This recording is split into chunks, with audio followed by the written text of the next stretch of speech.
Wholesale Hotline. I'm Brent Daniels. I'm Jamil Damji. And I'm Jerry Norton. And I'm Pace Morby. Every week we bring you the best information on real estate investing. Be sure to participate in the comments. And subscribe.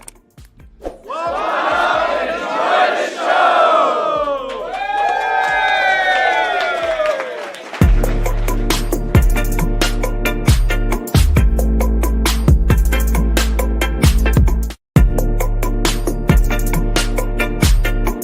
So thank you so much for calling Wholesale Hotline.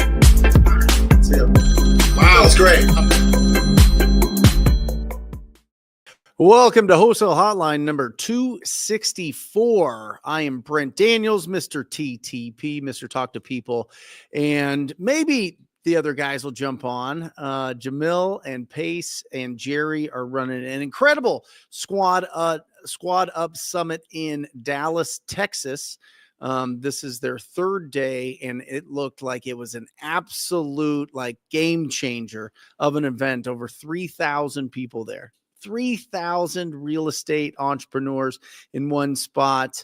Holy cow, what an event. Let me know if you guys popped in there in the chat. But as we get going today, I want to go through some things. I get questions often when people are starting to build some momentum on how should they get started? What kind of properties should they be going after? Should I be going after properties in my backyard? Should I be going after properties nationwide? Should I be buying leads? Should I be calling people? Should I be door knocking? Should I be text messaging? All of those things. So I want to go through a training here. It's 12 slides that I think are going to really cut to the core so that you can go out this week, not next week, not next month, not in 6 months, but this week, and go and find an unbelievable wholesale deal that you can turn into income. Because that is the point of the show, is to give you the instruction to actually go out there and provide value, right? So let's warm this up with defining your buy box. What kind of properties should you be focusing on as you're building momentum? And I believe that this buy box here that's on your screen should be the type of properties that you should go after for your first 12 months in this business. Okay? And this is what I want you to focus on. Number one is location. I want you to start close to home if possible. If you live in the middle of nowhere, then you can expand into a bigger market and drive a little bit. But for the most part, you have opportunities where you live. Why do I want you to go after properties where you live? Because you probably have some idea of what a deal is. You have some idea of what the values in your area are. And that's really, really, really important as you're getting started. Okay, so for the location, start close to home if possible. Now, what kind of property should we be going after? You should be going after single family houses. Okay, single family houses. That's where you should be looking at. Why? Because as real estate wholesalers, we provide the opportunity. This is what I want you to imagine. Hey, Matt, are you able to, well, I won't mess with you. This is what I want you to imagine, okay?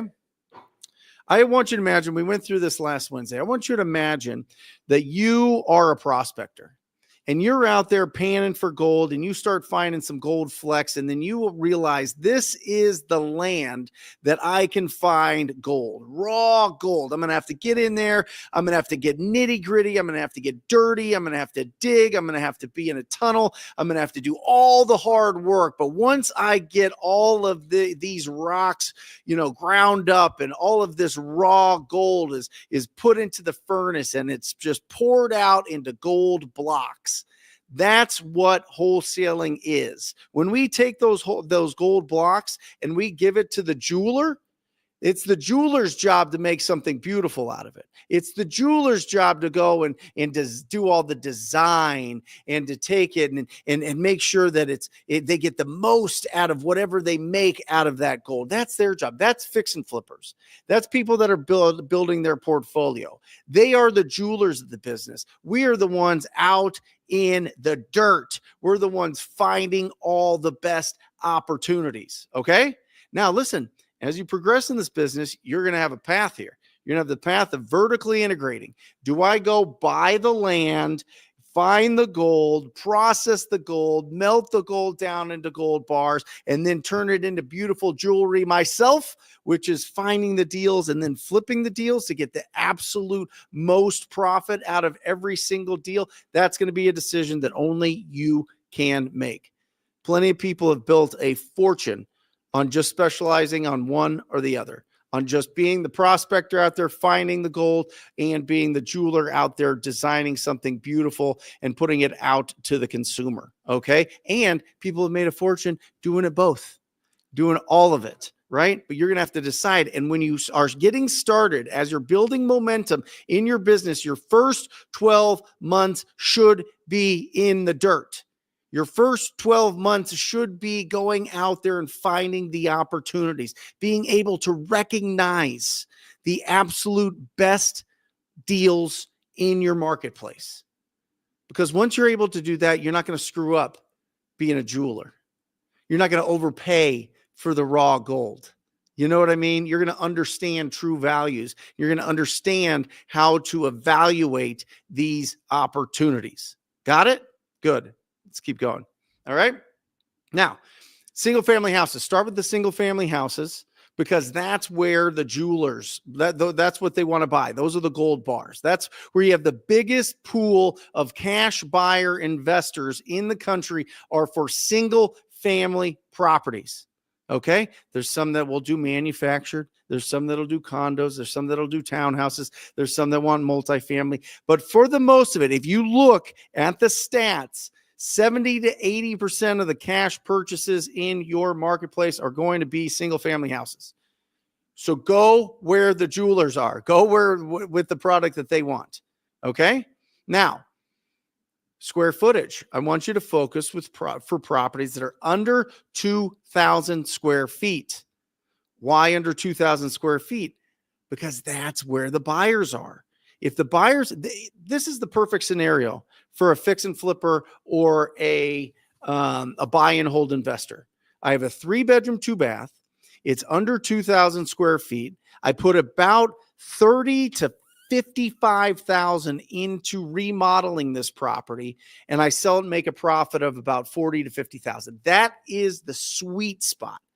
That's the sweet spot for the cash buyers that we're selling to.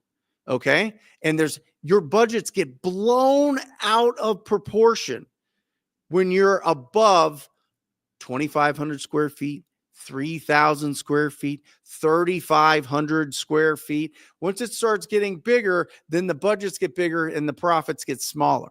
Typically, it obviously depends on what price you buy it at. We make money when we buy. We make money when we buy. But for the most part, people like simple, easy flips that can be done in 30, 45 days. Why? Because of market turbulence. Why? Because every single flipper has seen the market shift and they've been caught and they've lost money. And that feels horrible. And so they want to avoid that at all costs. They want to run away from pain more than they want to run towards pleasure every time. I'm telling you, any flipper in this business that has done over 10, 15, 20 flips will run away. They want to protect their downside more than really increase the upside. All right. Especially in these markets, especially in a market where it's not going crazy. The interest rates are historically low. There isn't like a lack of inventory. Like they're going to be conservative because there's more turbulence right now. So make sure that you stick with the properties that are under about 2,000 square feet. All right. Now, what price range do you want to be going after? Do you want to be going after luxury? Do you want to be going after the properties that are like fixed up, go for $100,000? No, you want to find the median sale price in your area. The median sale price in your area is where you want to stick. Like once this property's fixed up, that's where you want to be. It's an easy Google search. It's an easy Google search. Just find out what your median sale price is and you know which areas to target. I get this all the time. I'm going to drive for dollars. Where should I go? I'm going to target specific lists of properties. What should I be targeting? And the answer is the properties that once they're fixed up sell for median sale price and a little bit below. Okay. not the lower, not the bottom, and certainly not luxury. Stay right in the middle. That is the sweet spot. Okay. Now, what kind of ownership type are we looking at? We're looking at properties that are owned by individuals. They have somebody's name on title. These aren't these big LLCs or big trusts or all these other things. Trust can be okay. That's a different conversation when it comes to inherited properties. But for the most part, people that own it individual are going to be the easiest to get a hold of, right? And they're typically not people that own 10, 12, 15 properties at a time and are investors that are really, they understand the market. They understand that they buy properties to hold forever. We just waste our time with those guys because they always want a deal. They'll always be like, yeah, I'll sell my whole portfolio, but they always want above retail. It's ridiculous. Not always. I'm making broad statements here, but most of the time they want above retail or around retail.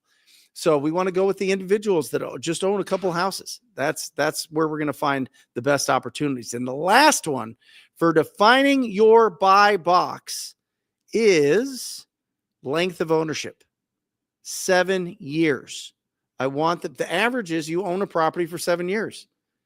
If you know that the average that a homeowner owns a property is 7 years, it means that they're probably around the time that they're making a decision to sell this property. Okay. And if that's the case, then you're putting your efforts towards the most likely people to sell. So length of ownership, 7 years. Does this make sense, everybody? Is this crazy? Are we good? All right, guys, I'm going to go through these 12 slides. It's going to be a fire hose. I need you to be putting in questions. Matt, I need you to be highlighting the questions. All right. I got you. Thank you. All right. Next. Right here, guys. Woo! Read that bottom sentence. Tattoo it on your brain. Tattoo it on your leg if you want. I don't care. Just so that you remember, we are deal finders, not deal creators. We are deal finders, not deal creators. I want us to all take a big collective deep breath. Doesn't that fit? Doesn't it release stress? Doesn't it release stress that we don't have to have the whiz bang, super duper closing techniques, the super, secret lists that of people that we really have to like work these deals? It never happens. We are deal finders, not deal creators. That does not mean we can't be creative. I'm just saying you're not going to have magic come out of your mouth that's going to convince somebody that didn't want to sell their property to sell their property. You're not going to convince somebody that doesn't want to sell their property to sell their property at a significant discount. There's nothing that you're going to say. There's no way to just make people do it. So it takes all the pressure off. That means that if we spend our time speaking with people that have made the decision that they're going to sell their property, we're doing the right thing. We're in the right place. And this dollar sign that you see on this graphic is where you want to live. What is this? A Venn diagram? Who liked Venn diagrams? Was it Kamala? Love Venn diagrams. Anyway, right here, these three factors: poor property condition, they have equity, and they have motivation. They have a problem that requires speed and convenience. That is where you want to live. That's what we have to do in our discovery of these when we're speaking with the property owner. We need to understand what is going on with this property. For the most part, guys, technology gives us the condition. You can do a Google aerial view of almost every house, a Google front view. Google has machines driving around our neighborhoods every single day, taking pictures of our houses. This is crazy, right? They have satellites in low Earth orbit that are just always taking pictures of the tops of our houses. So when you see a property that looks like a junkyard, you see a property that has an empty pool, you see a Google Street image and the property has no landscaping, or the landscaping's gone bananas if you live in somewhere that actually gets rain and has plants grow, which is totally opposite of Phoenix, Arizona, then you know that the property condition on the outside is a pretty good reflection of the property condition on the inside. Not always. That's why we need to ask, but you have a pretty good idea. So if our efforts are focused on the properties that need the most love, they need the most investment, that's where we get the best deals. And then if they have equity in their property, that means that and equity is made up. Equity is in the eye of a buyer, really. And you can only sell your property for what a ready, willing, and able buyer is willing to pay for it. So buyers determine value, but for the most part, if they don't have big liens on the property, the mortgage has been paid down, they've owned it for a long time, there's going to be significant equity. There's been rapid appreciation in certain areas. There's going to be equity. And then there's a problem situation. Maybe they're a tired landlord. Maybe the property's been vacant. Maybe it's a foreclosure. Maybe they're behind on their property taxes. I did a search here in Maricopa County, Dennis. There is a map I showed you. You can see every property highlighted that is delinquent in property taxes, right? You can then click a button and it shows you what their address is, what the full address, because it usually does it by the assessor parcel number, but you can see how much they actually owe. And then you can look in and see, is this property in good shape? Is it not in good shape? Does it look vacant? I found so many properties that were behind over 3 years of property taxes. And guess what? The only way you go behind 3 years in property taxes, for the most part, is you own it free and clear. Because if you have a mortgage, your taxes get rolled into your mortgage payment. So now you've got a map in most areas that'll show you all the properties that are owned free and clear and owe property taxes. I always like going after the properties that haven't paid their property taxes for at least 2 years. 1 year, you let it slip, right? You own it free and clear, you forget, whatever, you get behind, you pay it, no big deal. 2 years, there's a pattern here. 3 years, there might be a problem. There might be a problem. And oftentimes, guys, the owner has passed away. There's no heirs, and the family doesn't even know that this property would go to them if they went through a probate situation. Those deals, guys, holy cow, massive, massive, massive deals. Okay? But those are the three right there. That dollar sign is where you want to live. Poor property condition, equity, and problem situations. Are you guys feeling this? Is this valuable? Put it in the chat. Guys, all I did is I Googled Maricopa County tax default map in Google. Boom. Pops right up. So I don't know what it is in your area, but go for it.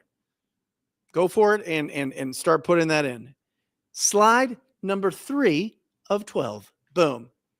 There's 3 ways to get deals, guys.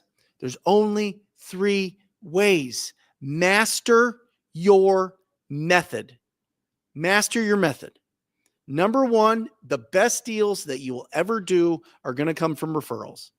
They're going to come from referrals because people know, like, and trust you. And guess what? It costs nothing. It's pure liquid profit, baby. Pure profit. Ooh, take it home to mama. They love that. Or daddy. Who knows? But these are deals that are referred to you by people in your network. Referrals. Guys, I am telling you right now, you need to get into Facebook, get into the community groups, get into the real estate investing groups, get into the realtor groups in your area, and friend request as many people as Facebook will allow you every single day until you have 5,000. And what happens is it's a snowball effect, because then people that are linked to those people friend request you. And then all of a sudden you just accept the friend requests that are coming in. Now you got 5,000 people. And then you go on your stories. You use this thing right here. You use this thing right here. You turn it around and you go, hey guys, I'm Brent. I buy houses cash. Send me your deals. And then you post it to your stories. Or you take a picture of something and you say, I buy houses. Send me your deals. And you do it every single day. You do it every single day with 5,000 people in your network, in your Facebook friends, and you'll do 4 deals. If you do it 365 days a year, you will do 4 deals. Guaranteed. Not a single person that has taken me up in this challenge has not been absolutely floored by the response that they get. But there's 3 steps to that. The first step, get your friend requests up as high as possible. Prune your friends every month because some are just bots and fake. So get rid of the ones that aren't and then get new ones. 2, post every single day I buy houses. 3, this is the toughest one. When people DM you, that stands for direct message for us over 40-year-olds.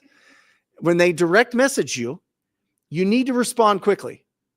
You need to get on it immediately because everybody is shocked when you respond quickly. People are so shocked. They send you a message and then they go away from their phone and then they see that you messaged them back fast and they're like, oh my gosh, I didn't expect this until tomorrow or the next day or never. But now you're responding and you're being a real professional. Guys, this is the difference between the people that are the top 10% and the bottom 90%. The top 10% respond quickly. That's it. That simple habit of responding quickly is going to put you in the top 10%. I'm telling you, it's boom, boom, boom. And you post it every single day. But Brent, my friends will know that I don't buy houses. My family will be like, what are you doing? Scamming people? You're just scamming people. You don't buy houses. Yes, you do. Transactional funding. You can get 100% financing on every single property. That is a deal. Not only that, you can connect with people in this group right now that will provide you funding for every single deal that you find. Every single deal. Well, I feel like a phony. I feel I don't buy houses. Can you start? I mean, what are you going to do? You're going to wait until you do a few deals before you feel confident enough to post on your own social media? Like if people give you shade, block them. It's like the greatest thing ever. What are we talking about? You got to be brave in this business. You got to be brave. You got to be fast and you got to be loud. You got to be loud. If you're going to build this up, if you're going to be the one sourcing the deals, if you got a big bank and you're ready to just do flips and do rentals, forget everything I'm saying.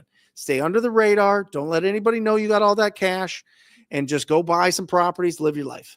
But for everybody else that isn't sitting on 7 figures, everybody else that's trying to get out of their full-time job, everybody else that's in college that doesn't want to go work for somebody else, everybody else that's working somewhere and they're like, I have more potential. I know I do. That's why I'm doing this real estate thing.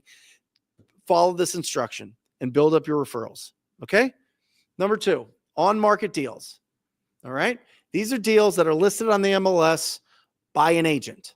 Now, are you going to find all these deals and negotiate all these deals on the listings that these agents have every single time? No. Do you have to talk to 200, probably make 200 offers to get a deal? Sure. Are you going to build relationships with agents that know that you can do deals and they're going to send you referrals for the rest of your career? Uh-huh. Oh yeah. All of us have agents that send us deals. All of us. And imagine if you had 30 real estate agents in your town that sent you 1 deal a year. It's like $450,000 to $600,000 a year. Profit. Pure liquid profit. You know what I mean? Like that's crazy. 30 people, just 30 people that know, like, and trust you that go, here's your deal this year. Awesome. Absolutely awesome. So find 30 agents that'll send you referrals. But the only way to do that is make offers on the properties that they have on the market. Okay, well, your seller might not accept this offer, but do you have anything else? Do you have any other sellers that are just tired? They're just ready to go. I'm telling you, it is only a matter of time before you find a deal. A matter of time before you find an unbelievable. They're ready to drop the price $80,000 on a property because they're just done. They're just done. They put it on the market. They tried it. They can't get the price and they got to move. They got to get their cash out of it. They still have some equity. They're ready to go. Happens every single second of every single minute of every single hour of every single day. Seriously. Pure liquid protein, baby. No, I'm saying profit, not protein, but protein as well. Number 3, off-market deals. These are deals you source from other real estate investors called wholesalers, or source yourself by working directly with motivated sellers. Listen, there is a untapped inventory. There's 11 million vacant single-family houses in the United States based on the 2020 census. 11 million. Now, are some of those second homes? Sure. But there are so many opportunities out there. The day that you drive in your neighborhood and you don't find an ugly house is the day that we don't have a business anymore. AI's taken over. We all live in like little weird cells. We're all strapped to the matrix. Like we're all there. There's always going to be inventory. Properties are exposed to the elements. Properties are getting worse by the day. So there's always, it is a conveyor belt of opportunities to go out there and reach out to property owners that don't necessarily have their hand raised. Next. This is something that I think is really important for you to consider. Comfort versus profit. Okay? If you look on the left side of this, comfortability is all the way on the left. That's where it's going to be the most comfortable for you to interact with other people about real estate. On market, no problem. The sellers have already said that they want to sell. This is literally a realtor's job, is to help them sell. And so it's going to be the easiest conversation that you have from a comfortability standpoint, because you can just ask them, is the property still available? And start negotiating. Now the profitability, that's the bottom line, is going to be smaller because it's exposed to everybody. You will see that typically the deals that you get off the MLS are going to be somewhere between $8,000 and $12,000. Okay. The next step up is going after and helping people sell their deals. Other wholesalers sell their deals. This is called a disposition model. This has been perfected by Keegley. This has been perfected by Jamil Damji. He learned this method 15 years ago, working with an incredible guy, Chris, here locally. That's where he really learned it and then really perfected it and really took it to the next level. You can get other wholesalers that are finding great deals, but they don't have investors that they trust, and you can connect with them and you can make a good amount, right? You're going to make more there than on market typically. And it's going to be a little bit more uncomfortable. All right.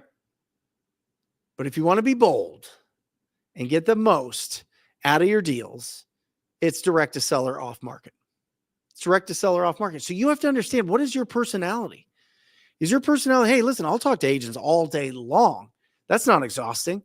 I'll go and build these relationships and talk to agents and make offers on properties of people that already want to sell their property. Great. It's good. You want to help other people sell their deals. Great. Do that model. Follow that path. Or do you want to just go out there and find all the opportunities, all the off-market opportunities out there? You just have to decide comfort versus profit. You're going to do smaller deals the more comfortable you are. The more uncomfortable you are, the bigger deals you do. Okay? Does that make sense? Yes. Good. Next, you got to assemble your team. Guys, you have to consider yourself a corporation. You have to consider yourself an actual business. Even though you might not have filed your LLC, you haven't done all these other things, doesn't matter. But you have to think in that way, and you have to build your personal board of directors.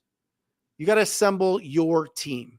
All right. And the best way to find your team is to get referrals from other local real estate investors. All right. And these ones are critical. Number one, make or break is going to be your escrow officer or closing attorney, depending on what state you're in. This is make or break. They will do a tremendous amount of heavy lifting, or they will sabotage your deals. They will 100%. All right. And so you have to find somebody that's experienced. You have to find somebody that really loves working with investors. You got to find somebody that can help you with some paperwork sometimes. Right?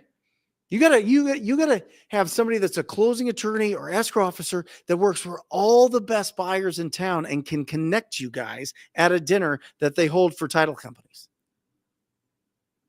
That's how powerful that position is. This is really, really, really important to have a really strong escrow officer. All right.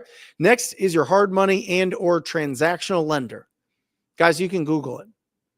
You can Google hard money lender Phoenix, hard money lender Atlanta, hard money lender Portland, hard money lender Dallas, hard money lender Orlando, and start making those connections and start seeing what are the terms that people are offering for their hard money and transactional lending. They're your bank. They're ready for you. They want to work for you. Don't be intimidated. I was intimidated when I was younger. I always thought hard money lenders were like these Italian guys with like briefcases, like bookies or something. You know what I mean? Like you like get into gambling debts or something crazy with these guys. You know, they'll come break your legs or whatever. It's not. It's definitely not that. It's just a bunch of analytical people that lend money and they love doing it. So go and build those relationships. All right. And the third one is find somebody local that is doing what you want to do on a high level. Find somebody that will connect with you. Somebody that'll take you under their wing. At least they'll invite you to their local meetups once a month and you can connect there. You know what I mean? Because they can help introduce you to the best people. They can also help comp your deals. Comp your deals. Is this a deal or not a deal? That's the hardest part. Is this a deal or not a deal? Right? And so when we're getting started out, having somebody like make sure that you're spending your time wisely is really important. Next. We talked about this. We talked about your referrals. We talked about posting on social media. We talked about joining we haven't talked about this. Join your local real estate investors association and get active. Okay. Start connecting with the people that are on a high level. There are so many old people that have like multi-million-dollar portfolios. You would never know. They wear polos that they bought 25 years ago. They've got like loafers with no socks on from like 1997, right? They've got short shorts tucked in, braided belt, the whole thing. You know what I'm saying?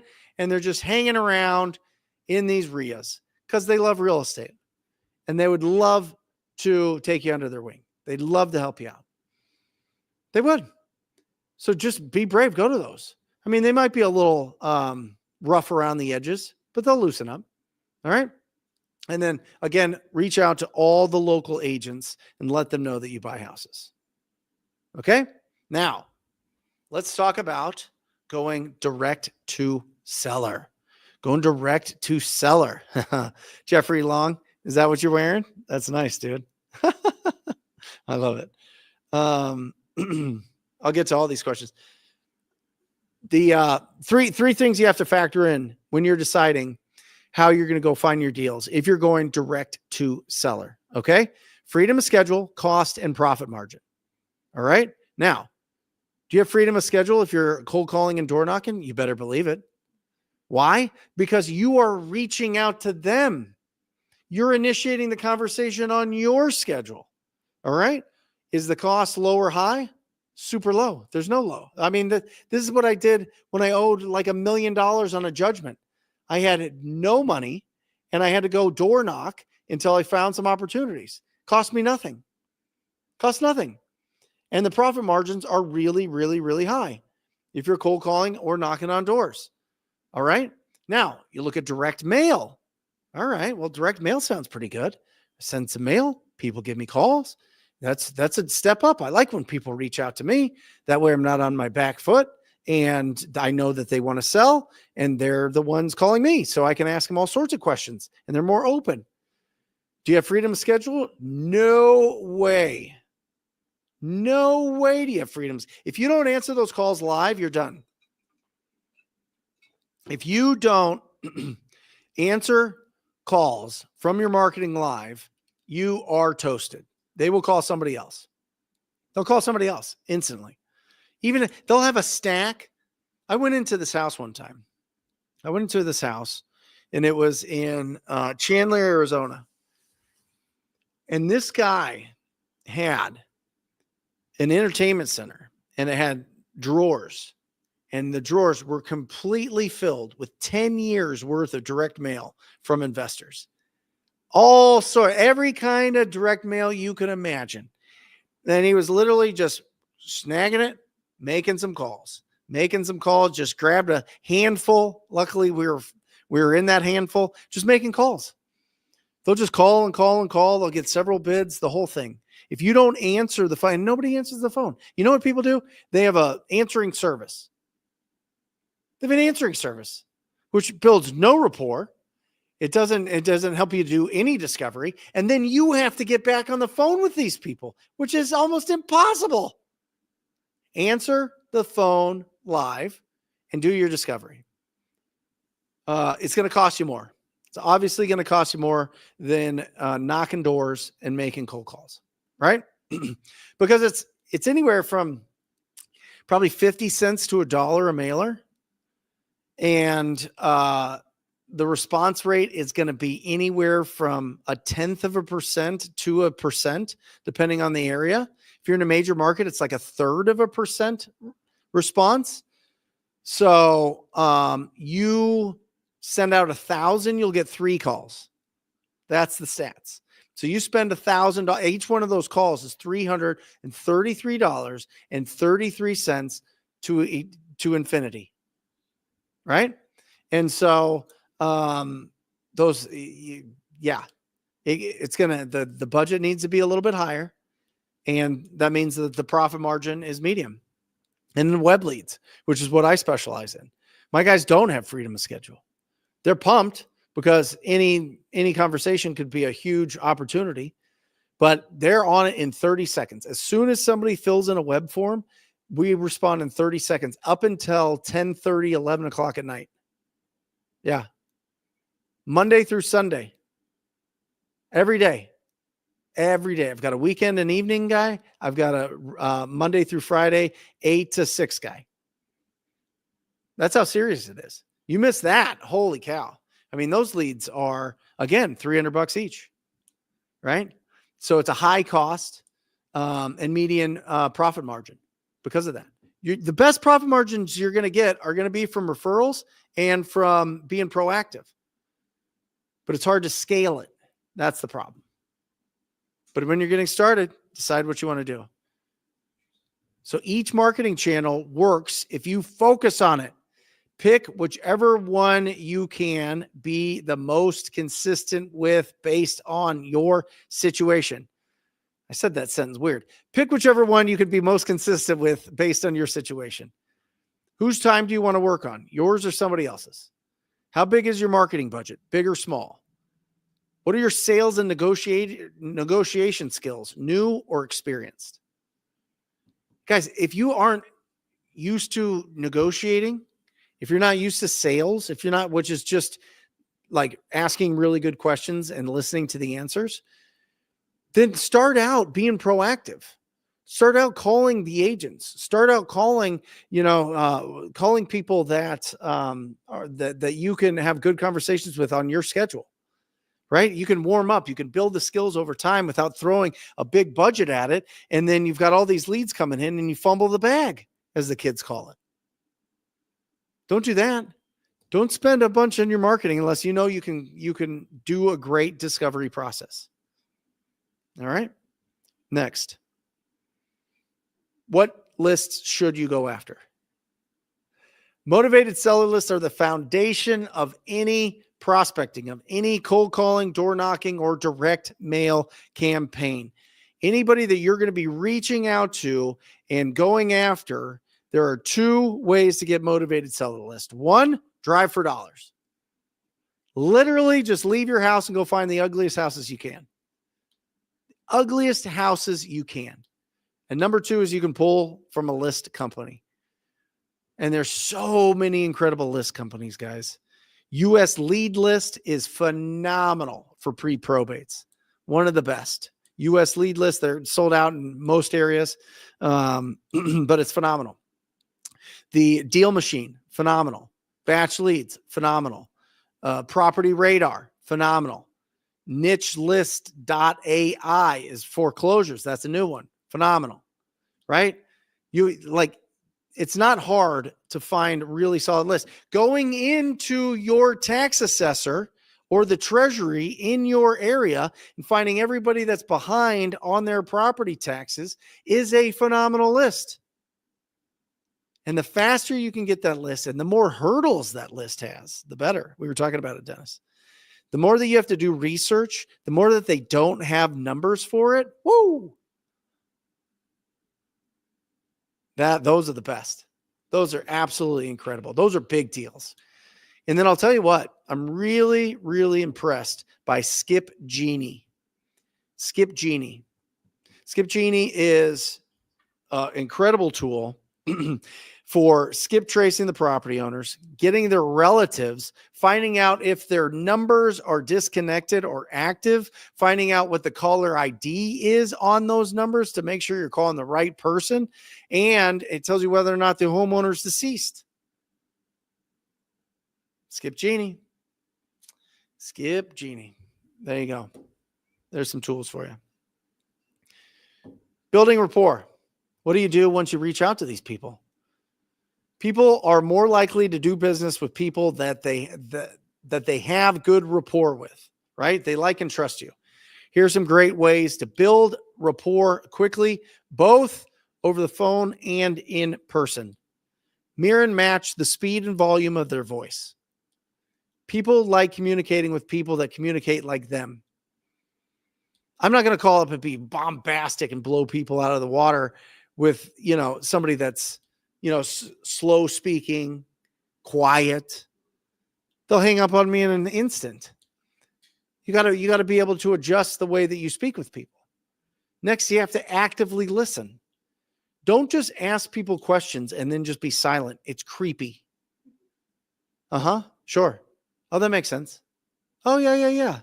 Yeah, I've been there. Oh, new roof. Nice. Yeah. Oh, your brother's a contractor. Fantastic. Perfect.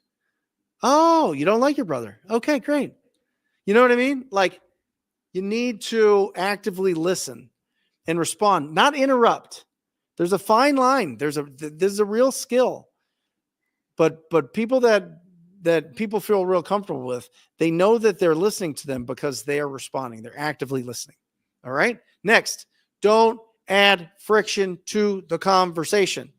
Don't add friction. Confirm and approve everything that they say. Right? They want $1 million with us? Great. They want to tell you all about everything? Great. They're crazy people? Great. Confirm and approve and move on. Ask more questions. But the last thing you want to do is go, no, you're wrong about that. Let's be honest. It's going to take more than $20,000 to fix up your terrible fire damaged house. Right? Even though it might be the truth. Don't add friction. And the last one, guys, when they ask you a question, this sounds crazy, answer the question. Right? There's this technique that goes, well, if they ask you a question, get control back by asking them a question. How long have you been in business? Are you looking for somebody that's been in business a long time? Right? What kind of property? How many properties did you buy this month? Are you talking about this month in March or last month in February? You know what I mean? It's obnoxious. People are over that whole technique. That used to work. It doesn't anymore. Answer the question. I just got started. I'm really excited to buy in this neighborhood. It sounds like you might be interested in selling your property. Have you thought about what you would want, how much you would want for your house? Answer the question, ask a question. I'm just getting started in this business. Are you looking for somebody that's been doing it a long time, buys a lot of houses? Answer the question, ask a question. Got it? We're cruising. Next, pre-qualifying. Guys, every conversation you have with a property owner, you got to pre-qualify. You got to understand, are you wasting their time? Not your time. Screw your time. You're doing this anyway. Doesn't matter. Right? Are you wasting their time? Right? Every conversation you have should revolve around the 4 pillars of pre-qualifying. Condition of the property, timeline to sell, motivation to sell, and the price. Those 4 things. I don't know what to say to these property owners. Great. Ask questions about those 4 things. And the more you find out, the better the deal. And then you don't waste time. You don't wait. I can't tell you guys how many times that I ran out to properties because I was so excited. Somebody was nice to me. Somebody, they didn't reject me. They didn't get mad at me. They wanted me to come see their property. I'm going to run right out there. And they didn't pre-qualify. And they don't want to sell their house. They just are lonely. Or they just want to show me all about their good stuff that they have. Or they're just curious as for me to give them like an appraisal on their property. And it's a total waste of time. But we go, oh, I'm doing it for the experience. I'm going to go out there for the experience. Yeah, but if you practice the wrong things, you don't get better. Right? Like, you can shoot a free throw backwards and through your legs as many times as possible. It doesn't mean that's the best technique. You know what I mean? Like, don't practice wrong. Practice pre-qualifying. Don't just convince yourself, I'm going to just go out and get in front of the property owner. Your time is better used finding somebody that will actually do business with you. And it took me a long time to figure that out because I was excited. I thought that experience was just going out and touring people's houses and sitting down with them and seeing what's going on. But if they never want to sell their house, they're actually slowing down your business. Big time. So make sure that you're pre-qualifying them every single time. Right? Would you consider an offer on your property? Great question. With your permission, I have a few questions to ask you so I can put together the best possible offer for you. Is that okay? Right? Would you consider an offer on your property? Yes. Okay, great. Is it cool if I just ask you a few questions? That way I can put together the best offer for you. Is that okay? Yeah, great. Boom. Now, what remodeling have you done to the kitchen and bathroom in the last 5 years? Okay, great. You know, and then you're off and running. How long have you owned it? If you move this house, where would you go to next? When would that be?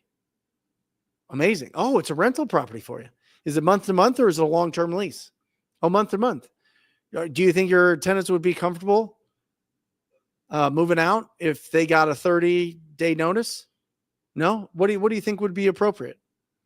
And then you're hitting them with the open-ended questions. Who, what, when, why, and how. And then you hit them with the if-then.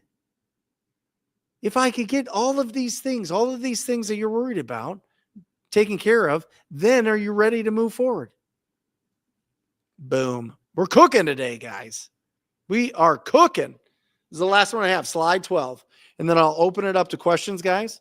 Make sure you're putting some questions in here. Do not let this just go by without getting your questions answered So far, I have 9 starred questions. Awesome. Absolutely awesome. Thank you guys for joining me today, by the way. I know a lot of people are at the Squad Up Summit. A lot of people are just leaving the Squad Up Summit. So thank you for being on here and sharpening the skills. All right. Now, making offers direct to seller deals. Get advanced agreement before making an offer or going on an appointment. What does that mean? Anton, if when I come out on the appointment this afternoon at 1:00 and we're good on the price, we're good on the terms, is there anything stopping us from moving forward and approving the agreement and getting it in writing? I don't think so. Or there is, right? And if they say yes, then you have an objection and you're walking into the appointment understanding the objection. Is there anybody else that needs to help you make this decision? Just you, right? And if so, can they be there as well? Are you communicating with them? Do they know what's going on with this? All of these things. Basically, like when I come out, if what I say makes sense and you agree to the price and terms, is there anything stopping us from moving forward? Well, I get this one all the time. Yes. I don't make any decisions unless I pray on it first. Common one. I don't make any decisions without sleeping on it. You make no decision. I don't say that on the phone, but you go there and you discover, oh wait, they make a lot of decisions without praying on it, without taking the night to consider it. All those things, right? Go ahead, Dennis. What do you got?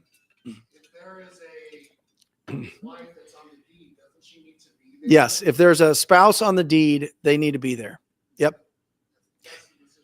Yeah, you need to make sure that all the decision makers are there. Do you have an attorney that we have to run this by? Do you have a real estate agent that needs to review all these things? Do you have any of these things? Like, who's the decision makers?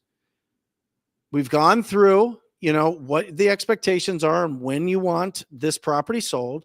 We have an expectation on price. We have an expectation on the way that you want this handled, whether it is, I don't want any inspection periods, or I want $5,000 earnest deposit, or I want, to be able to back out in 72 hours, any of these things, right? Then going into it, advanced agreements are incredibly powerful. If you're just like, no, I'm going to go on the appointment, bippity boppity boo. Oh, you're not getting that contract signed. You're not getting the agreement approved, right? So make sure you get advanced agreements. Next, show up on time, introduce yourself, ask them to sit down and talk wherever the seller is most comfortable. In-person appointments are better than over the phone. They are. There's no doubt about it. Now, can you do this all over the phone? 100%. Do people make millions? Absolutely. It's just different skills. You can do it over the phone. No doubt about it. But getting in person, especially if there's multiple offers, is going to give you a big advantage. Okay? A big advantage. And so we go through, we do this process before we do the whole, goat path through the house. You know what I mean? Like the tour. We don't do the tour. We sit down. We go over everything that we talked about. We get to know each other a little bit. And we ask this question, number 3, and is the most underrated question in real estate history. What's your goal with the property? Pre-qualify them again as you're sitting down somewhere comfortable with them. What's your goal with the property? And then they just tell you again. And you see if anything changes. And you see if what you're offering, what you're there, the solution that you have actually gets them from Hell Island to Heaven Island. It's the right bridge for them to go. Because sometimes, guys, the right bridge is listing with a real estate agent. Sometimes the right bridge is them just putting 10, 15K into the property and putting it and re-renting it. Sometimes the best option is for them to take a higher offer from your competitor. Sometimes. But we got to understand what their goal is so that we know what is the proper bridge for them to go from their current state to their desired state, from Hell Island to Heaven Island. All right. Now, number 4, the seller accepting your offer comes down to 3 main factors: the price, the terms, and you. That's it. Price, terms, you. Do they trust you to get the job done? Do they agree with the price that you're offering? Do they agree that they're going to get the money in the time that is outlined in the purchase agreement? That's it. Price, terms, and you. It's the only 3 factors. Okay? Next, walk them through the purchase agreement. Guys, walk them through the purchase agreement. Like, let them understand what they're signing. Because if they don't, they can say that you made up things or that you were frauding them or they didn't understand what was happening.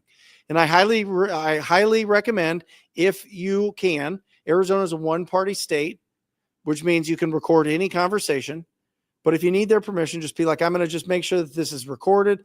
This is to make sure that everything that was said, we're really in alignment here and that we really understand everything. All right. I'm going to just record our conversation and I'll keep it. I'll send you a copy of the recording. Okay. Record it. Protect yourself for sure. All right. And then I like signing it first and then handing it to them. I'll sign here. Boom. We good here. We got through here. We did this. Bop-a-dee-boo. I sign here. You sign. Sit next to him, not across from him. Sit next to him, not across from him. And some of them will be like, I know what you're doing.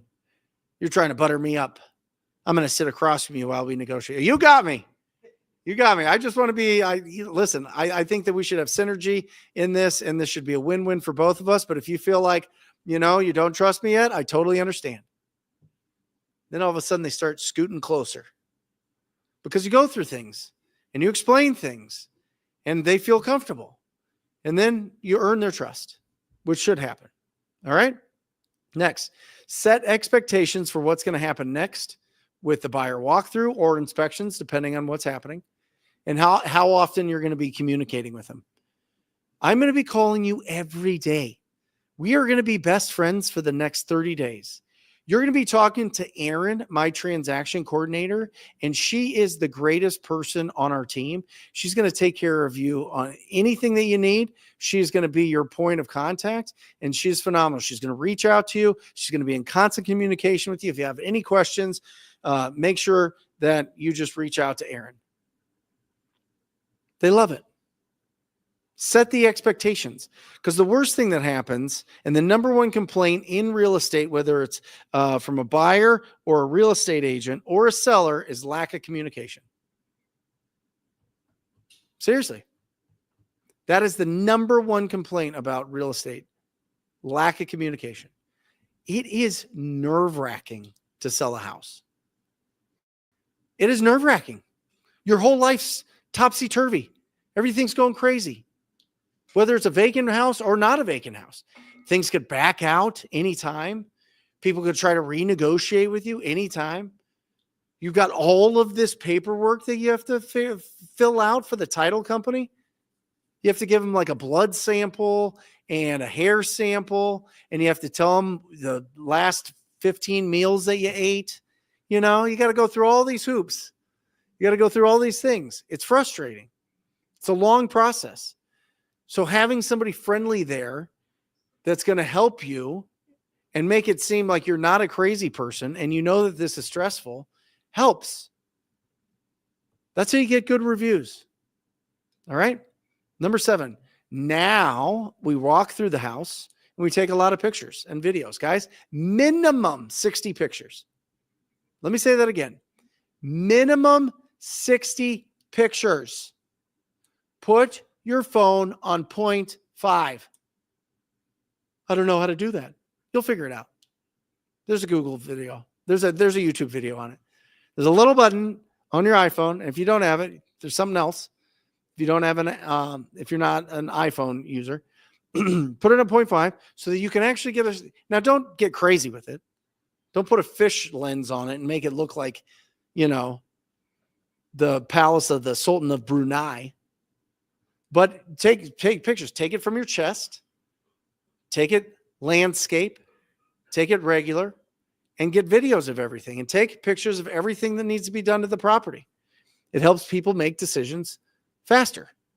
But if you have 5 pictures and they're all terrible, take it on your BlackBerry phone from 2007, you're shooting yourself in the foot. All right. Next, leave an open escrow immediately. What we do, we scan the purchase agreement.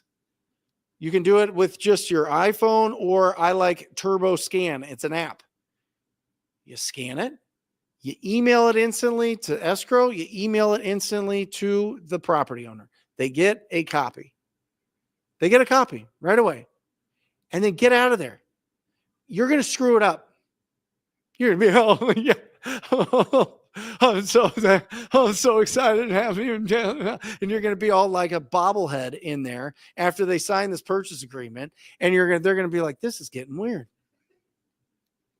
Be a professional and get out of there. You know what I mean? Like in football, I remember my coach say, listen, when you score a touchdown, give the ball back to the ref like you've actually been there before. The people that do all the craziness and the whatever, until you get to the pros, obviously, that's just because you get paid more for the fun. But the people that go all bananas and do all that stuff in junior high and high school, it's because they never score. Give the ball back, get out of there. That's it. Send them the purchase agreement and get it. The only thing you could do is screw it up. Oh, this is going to be such a great transaction working with me and my company. And do you want to go to dinner? Do you want to go out and celebrate? Get out of the house. You're going to be goofy. You're just going to be goofy. The first few deals, you're going to be the synapses in your brain are going to be firing all the place. Your stomach's going to get all watery. You're going to start getting like watery eyes, and you're going to just get out of the house. Just get out of there. Just get out of there. All right. Because you'll only screw it up. I think I beat that up, but that's it. And that's how you handle those, right? That's how you handle going direct to seller. How we doing, guys? Can we get some thumbs up? Can we get some rhinos in the chat? Little Rhino Tribe. Guys, this is something we really pound this discovery and really building the skills in our Rhino Tribe, wholesalinginc.com. You can check it out. And it's just a phenomenal group. We do a lot of training, a lot of support calls, all those things. This isn't an ad, just giving you an invitation that it's a phenomenal group. A lot of them are in here and are really well trained. And really are taking massive imperfect action every single day and getting really good deals. But I'm telling you, I think the future, guys, when it comes to being proactive, is going to be quality over quantity. I think with the apps and the carriers and just the overall, if you are on the right or you are on the left or you are in the middle or you're a libertarian, everybody hates cold calls. Everybody can agree on that, and that's fine, right? So it just gets tighter and tighter and tighter. I think that the focus should be doing bigger deals that take a lot of unwinding to find the right property owner and solve the really big problems. And that's going to be good. That's going to be where you can really pinpoint very specific properties that you want to go after that maybe they are behind in their taxes a ton. You know, if you're behind on taxes and you're in a tax lien state and you go 3 years, they can foreclose. You could start the foreclosure process. Do you know what the catch is? To start a foreclosure process, if you buy a tax lien, you have to do everything you can to get a hold of somebody that owns that property. What happens if they passed away? Sits in limbo. The courts won't do it. Interesting. So these properties sit for a while. So maybe you use some tools. Maybe use some tools that finds the next of kin, the family members, and start working. Start working these niche lists. Find that ugly house. You door knock it, you mail it, you try to call it. All the numbers are wrong. Dig deeper. Somebody's around. You got to dig deeper. We work in the Rhino Tribe. We've got private investigators, $75, $100. They'll get you everything you need to know about it. Anything. It's crazy. But for the most part, $58, you get 100 skips, 100 addresses. You could skip a Skip Genie, and it is robust. I don't know who owns it. I should probably find out, but it is a robust tool. I was playing around with it for the first time today. I was shocked. They let you know if the number's disconnected. That saves so much time. Yep. Get the airs, Daniel W. All right. Let's get to some questions, guys. I love you guys. I want you guys protected. I want you guys out there confident. I want you out there finding really great deals, solving really big problems for people that just don't know how to solve it themselves. Don't even know about it. Can you imagine being that call? It's like a movie. That call, you call like a relative that didn't know that their uncle passed or somebody in their line passed. And you're like, you got a property here. You know what I mean? And I want to buy it. What do you say? You know what I mean? It's like, what? It's like a movie scene. All right, let's get to it. KB, how can you determine what price to get the property under a contract that can interest a buyer? I love this. Really great question, KB. This is going to be determined by the amount of inventory in that area. Okay, the amount of inventory. If it's above, I would say now, because it's kind of getting into a really boring market. We're in a really boring market. 4.6 million sales in a year last year, as opposed to 6.5, 7 million a couple years ago. It's just boring, right? And so because it's boring, people with those low interest rates are kind of hanging out. And some properties are hitting the market. But if you're at 4 months of inventory, 4 months, find out what the fixed up value is. Find out what you could take Zillow estimate, Redfin estimate, Realtor.com estimate, smush them together, add them all together, divide by 3, get an average. You'll be pretty close. It won't be perfect. But if you go 70 to 75% minus repairs in that would be probably $35 a square foot. If it's cosmetic, add 10,000 for any other big time ticket items, right? A roof, pool resurfacing, foundation, mold in the basement, a boiler, air conditioner, whatever it is, add 10, maybe 15 to it, but $35 to $40 a square foot. So it's a 2,000 square foot house, 70 to 80,000 for cosmetic. It needs a new roof. Now you're at 80 to 90,000, and it needs a new air conditioner. Now you're at 90 to 100,000 for that deal, right? So 70% minus 100,000 is what a buyer is going to buy it for. And then you got to be under that. I would do it on my whiteboard, but Matt's the only one here to run these cameras, and he's locked away in his dungeon because he's sick. Freaking Matt. Anyway, join me Wednesdays, guys. I really break this down on the YouTube channel. If you've not subscribed to my YouTube channel, go over there. And because this is, by the way, this zooms out to Jerry Norton's channel, Jamil Damji's, Pace Morby's, myself, and the I think we have a Wholesale Hotline channel. So it goes to all of them. If you're not subscribed to each one of us, and you just vibe with any one of us, go to our YouTube channel. We have unlimited amount of videos and training. All right. Nonsense. Anyway, 19, about to turn 20 here, learning more about wholesaling flipping. Should we have enough cash saved to pay for your contract if you can't find a buyer, or would you just cancel the contract? Yeah, always go into it with the mind of I'm buying this. Always, especially at 1920, find transactional funding. Somebody asked a question of it. Maybe I'm skipping ahead. Transactional funding will give you 100%.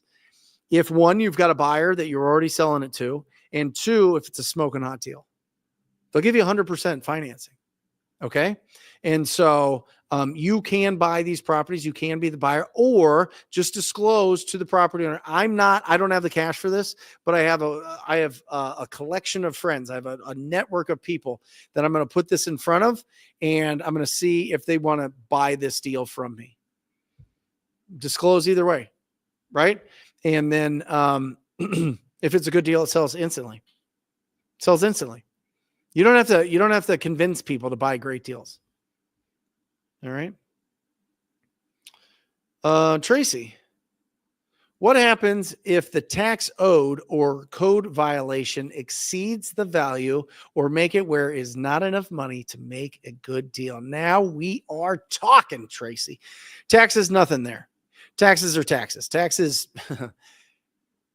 Taxes are, no nonsense. That's what that was. Thank you, Rodolfo. Yeah, taxes are always going to get paid. Guys, the whole economy is land rent. We're all based off of land rent. We don't own any of this. The government owns all of it. The states own it. Federal government owns it. We don't own any land. You don't own your house. It's not going to be this heirloom that passes on forever and ever. You're just passing through. You're just renting space for the time being. I know that you love your place, and this is going to be a legacy property until somebody sells it in your family. And if you don't pay property taxes, it's the government's. They'll take it. Or whoever buys that lien will take it. But if that stacks up really high, you're not going to be able to negotiate that. But the code I'll give you an example. Rodolfo, who might be on here, is in Florida. And he's in a market in Florida where they will charge you hundreds of dollars a day if you don't clean up your yard. A day. And he works with people that haven't cleaned up their yard for a decade. So they owe $800,000 in code violations. And guess what? Rodolfo gives them like $2,000. They settle for nothing. They don't care. They just want the property fixed up, right? They just want to encourage people to not have their properties. So they have these big type judgments and liens on these properties that they settle for almost nothing. Talk about big, massive deals. Big, massive deals, right? Yeah, it's phenomenal if you're in those markets. Any of those liens. What if it's a mechanics lien? What if it's some sort of judgment? Guys, I had a judgment on me for the office lease that I signed when I was 27. I signed a 10-year office lease for 9,000 square feet at Scottsdale Air Park. I think the rent at the time was like $15,000 a month or something bananas for 10 years with a personal guarantee. They slapped the judgment on me. It was $742,000 with interest. Every 5 years they have to renew judgments or they fall off. Renewed it the day before. It would have fallen off for $1 million something. And I think I settled with them for like $65,000. We started at $1,200. We started the negotiations at $1,200. So judgments, unless it's IRS, you know what I mean? Unless it's something that's federally backed, negotiate it. What are they going to do? What are they going to do? Nobody's going to give them the full amount, right? And now they've got a property that's going to be a blight on the neighborhood because they won't negotiate a lien that is just made up charges, HOA liens, ton of liens. There's a ton of different judgments and liens that you can negotiate. They're called involuntary liens. Maybe you should pull a list of those. Maybe you should skip genie it or batch skip trace it or deal machine it or prop stream it. Probably not prop stream data, actually.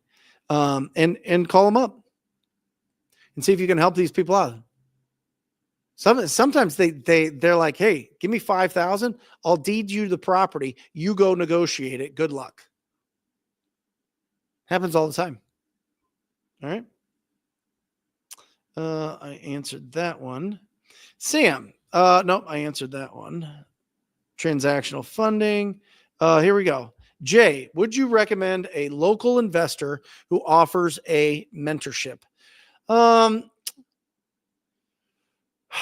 I don't know. Listen, Jay, what I will tell you is this.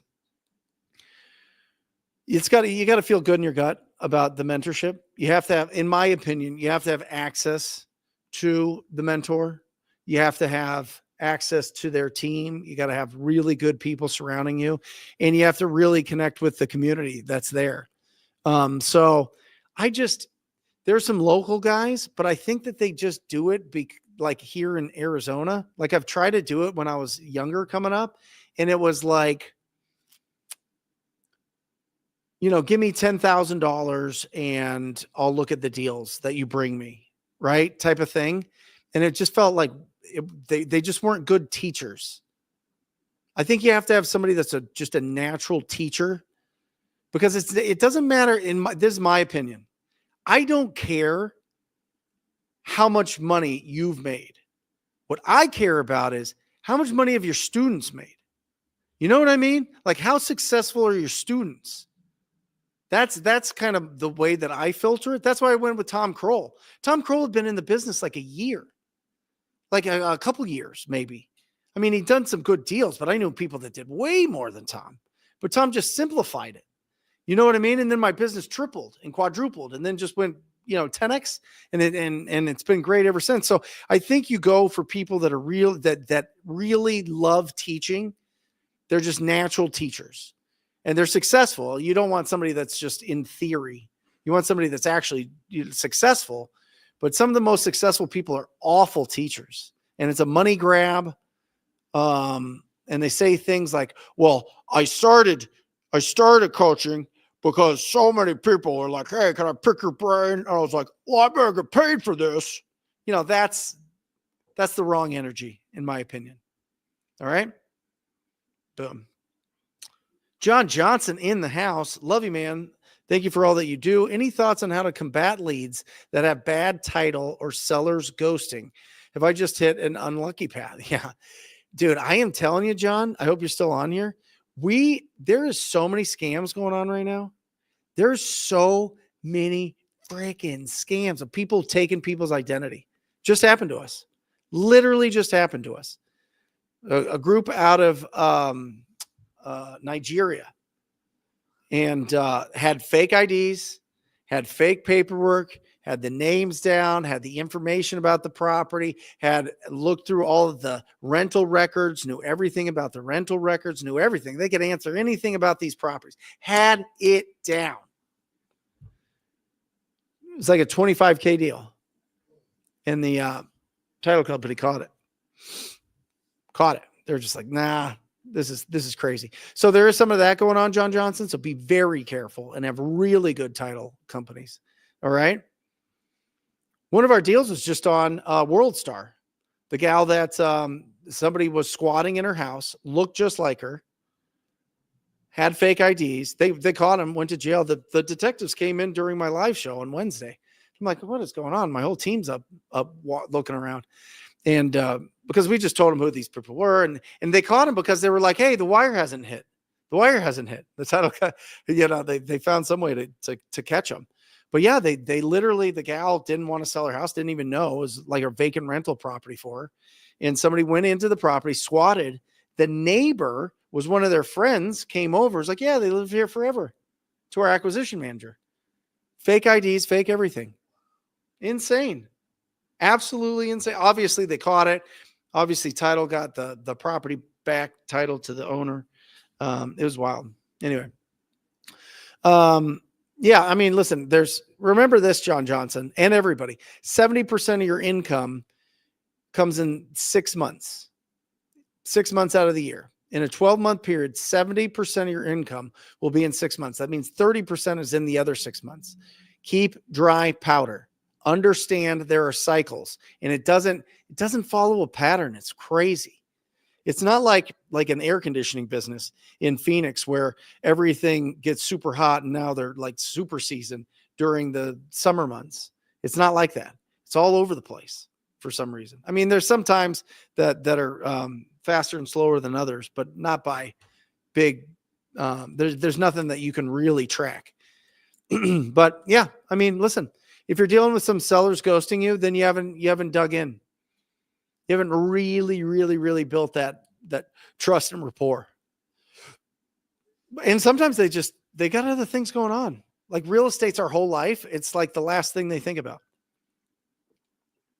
So just reach out to them and pull away. Hey, wait, are you wanting to cancel this deal? Like, just let me know. We can talk about it. You know what I mean? Pull away. Don't chase them, right? Like a new puppy. You don't chase the puppy. They'll just keep running. You walk away and they follow you. All right. Love you, John Johnson.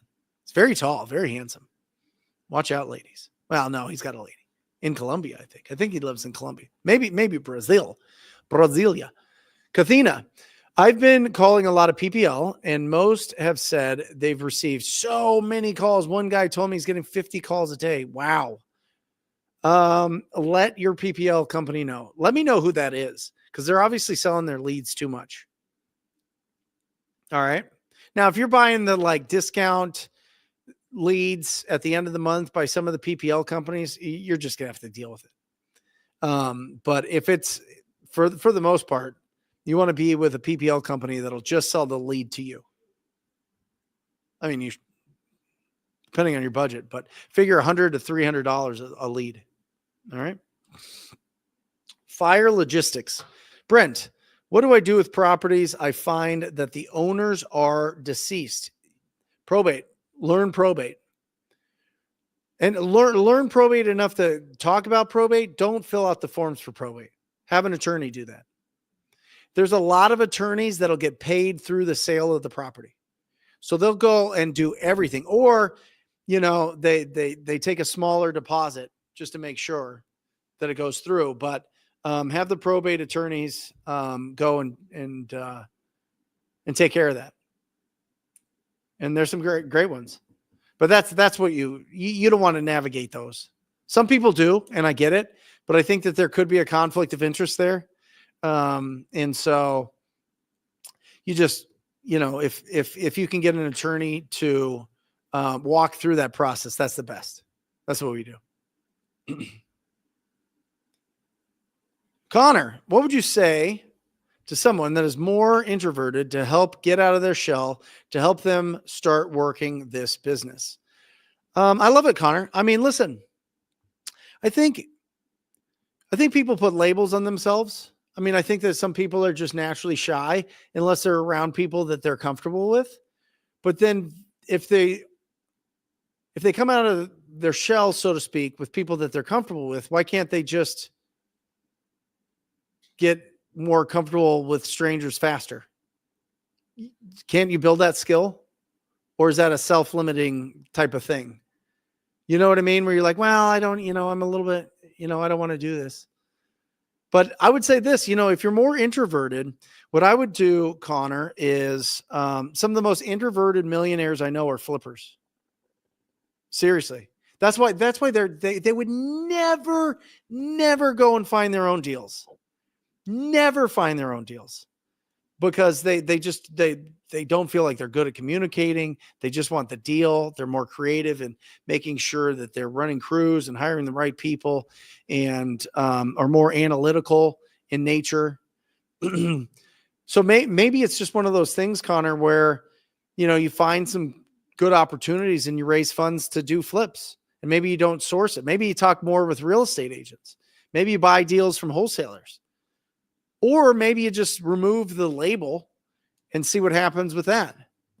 I've seen it work either way. I know I'm giving you a lot of options here, but I don't think that there's just one solid answer that can, you know, cover everybody, you know? So I would say, you know, maybe flipping's better. Maybe making offers to agents is better.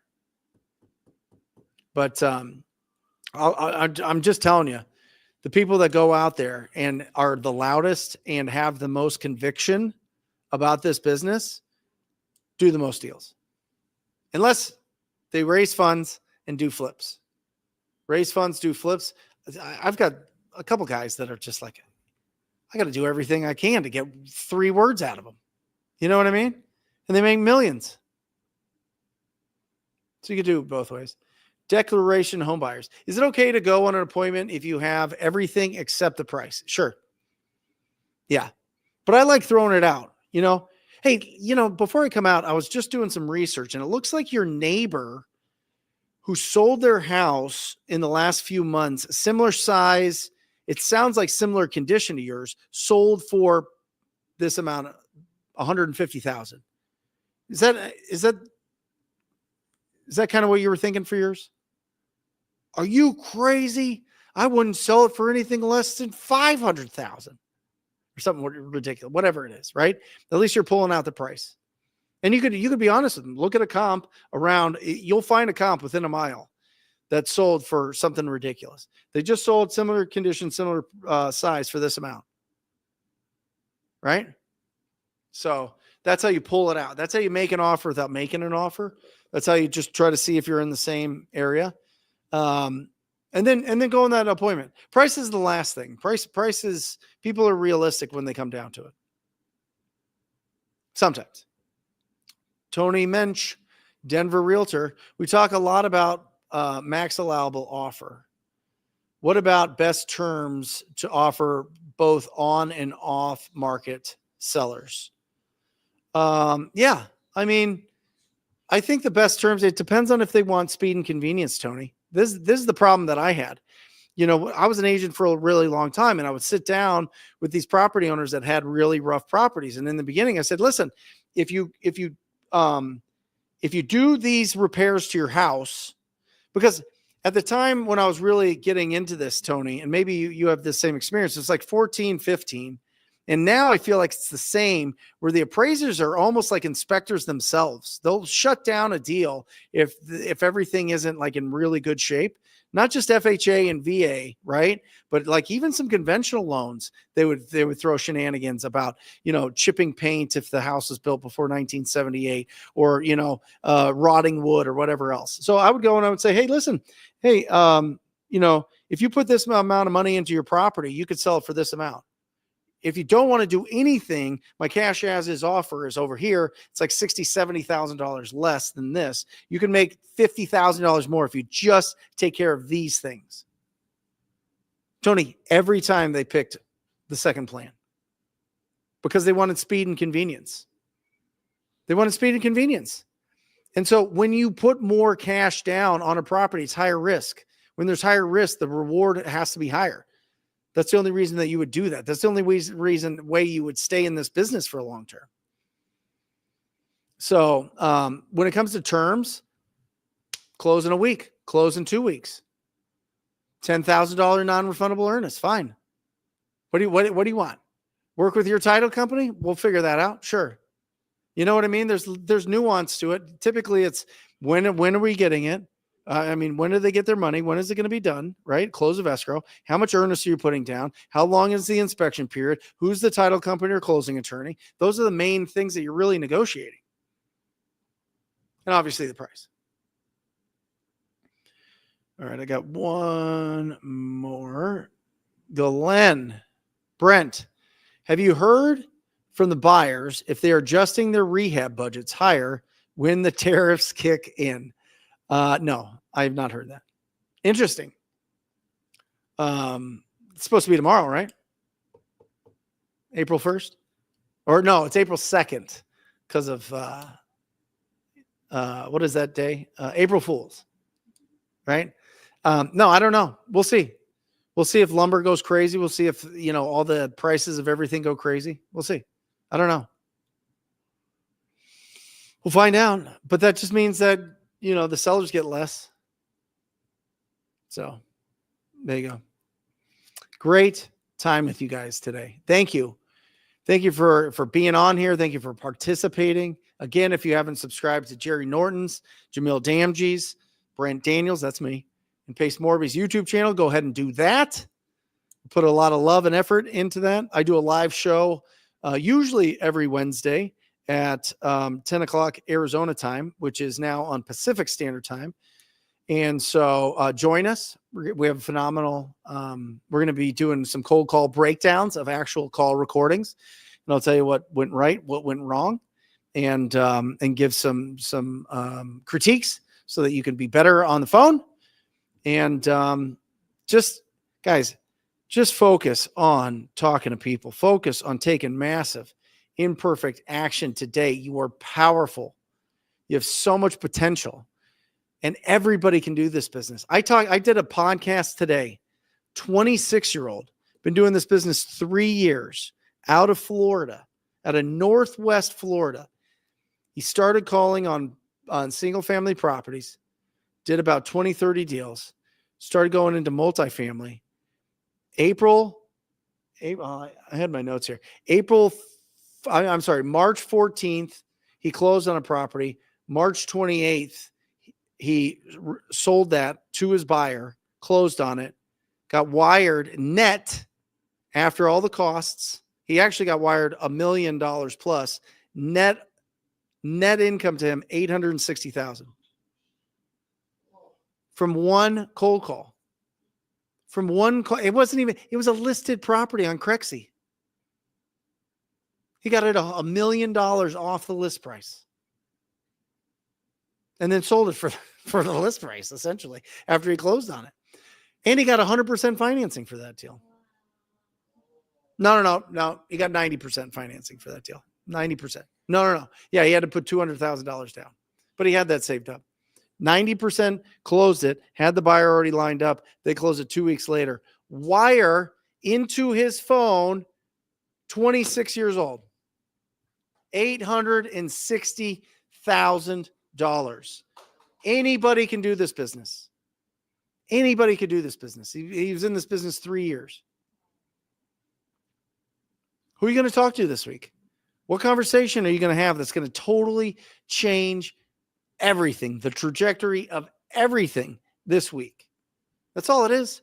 All he did, find properties that look like deals, call up the agent, call up the owner, does it every day. He's done 2 other deals, one for 48 units, one for 44 units. 0 marketing budget. In your face, world. Absolutely incredible. So no excuses. I mean, do it or don't do it. It's up to you, right? But I'm just telling you, if you take this seriously, if you post every single day you buy houses, if you reach out to property owners that needs an investment in their properties, and you match them up with the people that want to invest in those areas, you can't lose. It's inevitable. It's undefeated. It's just a matter of time. So that's it. Thank you, guys. Join me Wednesday if you can. I'm Brent Daniels for Wholesale Hotline, number 264. We out. Love you guys. Or just say squat up. So squat up and enjoy the show. Yeah. Okay. 1, 2, 3. So squat up and enjoy the show. What are you doing? I didn't say nothing. Why? I don't know. Okay. So squat up and enjoy the show. Cool. I think we should use the one where Jamil doesn't say anything.